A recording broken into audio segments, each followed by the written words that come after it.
Nyakorom gajong machegni kendo kang mararero kumana nyakum kete TV mano maramugi podwa dhi nyime gi twake chendo mar mbako romo kabendo kiny makawuono wakolonu mana budgets mabende itime county estimations magi bende nwaseneno pod gikawo pach jopiny ahinya nyaka luwore kod budget makama emomiyo kiny makawuono bende ng'ene okang marariyo kwantiere bende waja tudre gi jofwambo magwa e counties mopogore opogore onyiso ni jopiny to pachgi ginang'o kaluwore kod budget maggi kuom ranyisi dadhi e county ma Kisumu kuma budget margi mano mar hikomenda mar higani Nyakorom Gajwang bende naneno kanyo siling bilion 10.4 gisani wantiere gi jafwambo marwa Millicent Adhiambo achiel kachiel kowuok e county ma Kisumu. Millicent, abusi ni misawa county ma Kisumu chiyo nade jopiny wachang'o kotenre kod budget mabende nuchiwo. Erokamano ahinya Sharon, achiel kachiel ka wawuok e kar dak ma Nyalenda ma bende wan gi jopiny mondo gin bende gimiwa pachgi kotenore kod budget mane ogol kata mane osom ka Kisumu County kaendi ne budget mane otim en bilion 10.8. Wadwa ni gikonwa ni to e budget ma bende ne ogol ma Kisumu County ni gin be gineno ka bende budget no menyo dwach japiny kaka jogo mane ogoyo ombulu kata jogo magolo osuru machiegni. Abo chako kodi machiegni king'iyo na kamera mondo mi nyisa ichagi nyingisa ni to in king'iyo budget ma Kisumu nosegol kendo en gimoro malawo do bilion 10 gi gimoro mbele kanyo. Inyalo wacho ang'o? Bende no ka budget no aka nogole omenyo dwach japiny ma Kisumu masolo osuru koso nang'o? Budget manosom mokwongo iluongo ni Justice Kwanya an adak Nyalenda kaendi. Budget ni oko gini mar jopiny nikech king'iyo kano med fuel from 8% to 16% ng'iso ni gimoro amora dhi bedo malo nikech fuel ema gino gimoro e transport gimoro amora e transport koro gino ok dwa gino baj jopiny kata matin.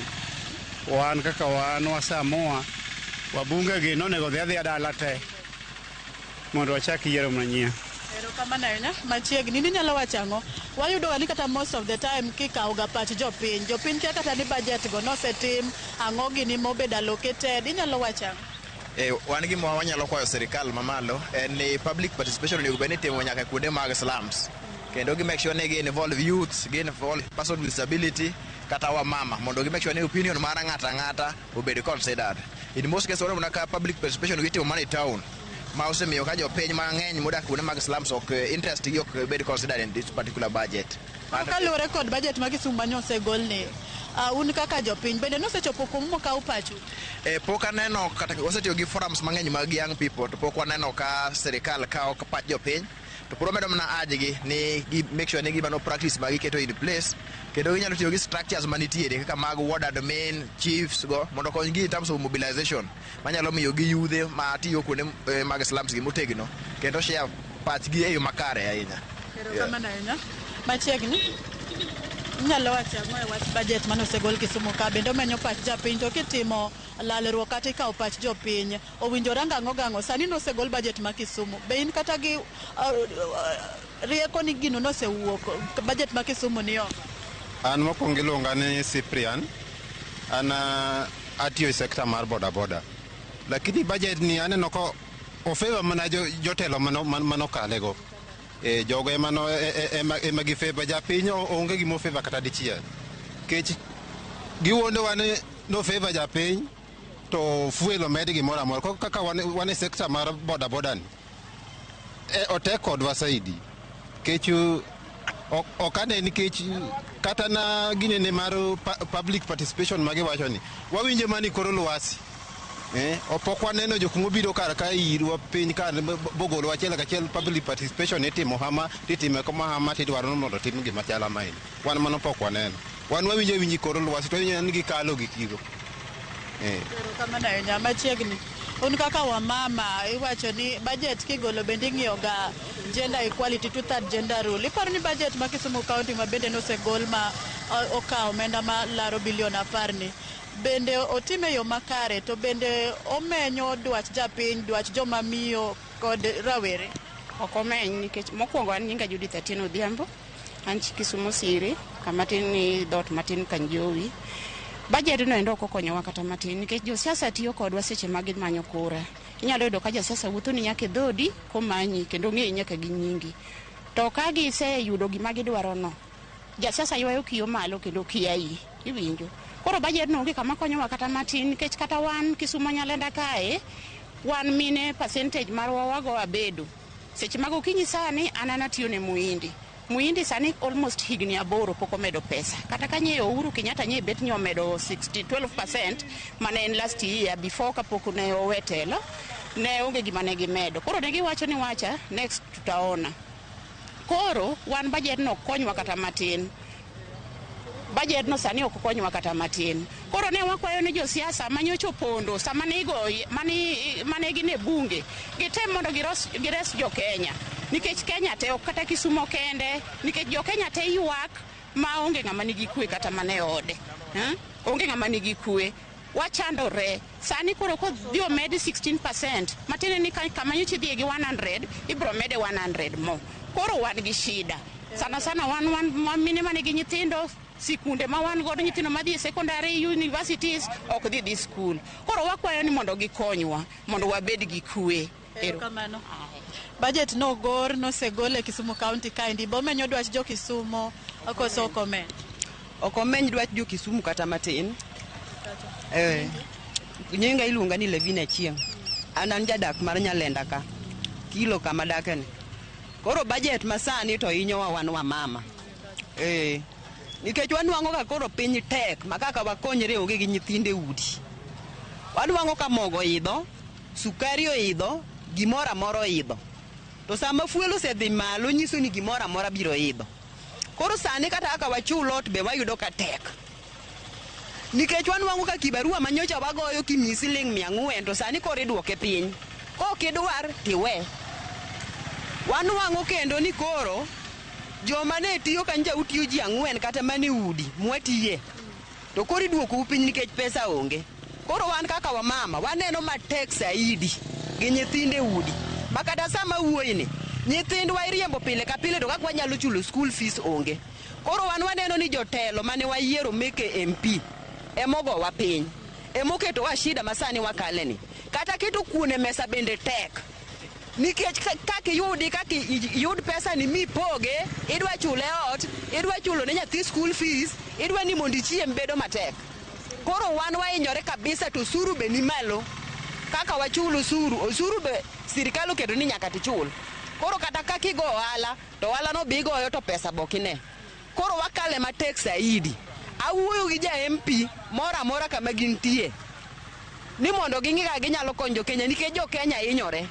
Joma pinye ma inyore iwacho ni sama ji ariyo dhaw dhok ariyo to lume ma inyore wan lum wan joma ni piny wan mwa inyore konywa uru. Erokamano machiegni. Erokamano an iluonga ni Jackson Onyango. Kuom budget ma Kisumu wadwa kwayo mana profesa mondo mi okony weche mag osiptal gimede mijing'o kabisa. Weche mag osiptal to gi weche mag ndara olos kabisa mondo nderni obed maber, jopiny oyud kaka ginyalo wuotho yo makare. Jogo matuo bende oyud kaka nyalo chopo osiptal. Koro kar osiptal kanyo wakwayo ni mondo ujiwe maber kabisa mondo pesa ne obed mang'eny mondo jopiny jok matuo oyud thieth e yo makare. Erokamano. Johala matindo pok wuoye budget manogol ma Kisumu. Budget manogol mokwongo iluonga ni Elion Nyaila, an jadak ma Kisumu ka. To gima awuoro kata gima afwenyo ni wadok dala kendo wadok kure nikech town koro ingo wadake. Nikech king'iyo kaka sani budget to bedo osuru momed sani pek mok wanyanyalo. Koro omiyo wakwayo Profesa Nyong'o ne wang'eyo ni piny osebedo mamalo matek, to kata kamano ong'e kaka onyalo konyo ang'o, onyalo konyo jo Kisumu. Weche mag osiptende mwasewacho dala ka ok osedhi maber ahinya. Koro jaduong' Profesa Nyong'o time maber, but weche mag wuoth mwadwa wuoye mano medo osuru atamalo 16. Ok wang'eyo gima President Ruto ne otimo, gimotimo ne waywak ne wabunge mokalo gini. Gima gitimo ne gihinyowa kabisa. Omiyo wakwaya ni kopo ni tek Raila Amolo Odinga owuog oko mondo nyiswa way forward, mano gima nyalo wacho. To ewi budget manogol ma Kisumu bineno ka dongruok mopogore opogore kata gigo ma jo Kisumu ochando o menye e budget no. Ei budget no kane gima longo manyalo kwana ahinya iye, nikech gima wanyalo wacho no med piny osedhi matek. Koro gima budget no dhi konyowa go sani piny medo mana ridore. Omiyo wan kaka joyudhe ok ane gima longo ma budget nyalo konyowa godo. Kamano. Erokamano ahinya. Nitie ng'ama odong' ma pod awuoyo? Le machiegni golo gudu. Erokamano. Iluonga ni Maxwell Ouma. Adhi Nyalenda ka. Koro gima wawacho niya. Mokwongo piny tek budget mane gikalo ni.